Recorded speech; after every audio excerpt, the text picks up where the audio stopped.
കേരളോത്സവത്തിൽ ശൈശവ വിവാഹത്തിനെതിരെ ടാബ്ലോ അവതരിപ്പിച്ചിരിക്കുന്നതിനെതിരെ രംഗത്ത് വന്നിരിക്കുകയാണ് വർഗീയവാദികളുടെ സംഘടനയായ SDPI. മുസ്ലിം സമുദായത്തെ അപമാനിക്കുന്നതാണ് ടാബ്ലോ എന്നാണ് ഇവരുടെ വാദം. ഇത് ചൂണ്ടിക്കാട്ടി നടപടി ആവശ്യപ്പെട്ട് SDPI കോതമംഗലം മണ്ഡലം കമ്മിറ്റി വൈസ് പ്രസിഡന്റ് അബുലൈസ് മംഗലത്ത് പോലീസിന് പരാതിയും നൽകി കഴിഞ്ഞു. ടാബ്ലോ ഇസ്ലാം മതത്തെയും മുസ്ലിം സമുദായത്തെയും അധിക്ഷേപിക്കുന്നതും വിശ്വാസികളുടെ വികാരം വ്രണപ്പെടുത്തുന്നതുമാണെന്നാണ് പരാതിയിൽ പറയുന്നത്.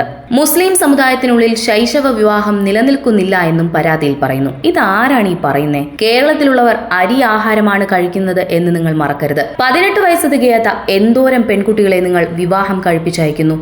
ആരോഗ്യമുണ്ടോ എന്ന് പോലും നോക്കാതെയാണ് ഈ ആഭാസതരം. കല്യാണം കഴിഞ്ഞാൽ ഉടനെ പ്രസവിക്കണമെങ്കിൽ ഹോസ്പിറ്റലിൽ കൊണ്ടുപോകില്ല, വീട്ടിൽ തന്നെ പ്രസവിക്കണം. അക്യുപങ്ക്ചർ വിദഗ്ധർ പ്രസവം എടുത്തു കൊടുക്കും. എങ്ങനെയാണോ ഈ 21-ാം നൂറ്റാണ്ടിൽ നിങ്ങൾക്കിതൊക്കെ സാധിക്കുന്നത്? പാവം പിടിച്ച കുട്ടികളെ, സ്വന്തം മക്കളെ പഠിക്കേണ്ട പ്രായത്തിൽ പിടിച്ചു കെട്ടിച്ചു വിടുന്നത്. 10ഉം 20ഉം വയസ്സിന് മൂപ്പുള്ള അമ്മാവന്മാരെ കൊണ്ട് കെട്ടിക്കുന്നതാണ് അതിനേക്കാൾ സങ്കടം. പഠിക്കേണ്ട പ്രായത്തിൽ കുട്ടികൾ പഠിക്കുക തന്നെ വേണം, പ്രത്യേകിച്ച് പെൺകുട്ടികൾ. നിങ്ങളെപ്പോലുള്ള തന്തമാർ പെൺമക്കളെ കെട്ടിച്ചു വിടുമ്പോൾ അവരുടെ ഭാവിയെക്കുറിച്ച് ഓർക്കുന്നില്ല.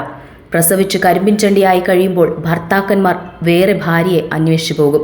ശേഷം ഒന്നുകിൽ വിധവയായോ അല്ലെങ്കിൽ ആ വീടിന്റെ ഏതെങ്കിലും മൂലയ്ക്കോ നീറിയവർ എരിഞ്ഞടങ്ങും. സ്വന്തം ഭാര്യമാരോട് ചോദിച്ചാൽ അവർ പറഞ്ഞു തരും ഇത്.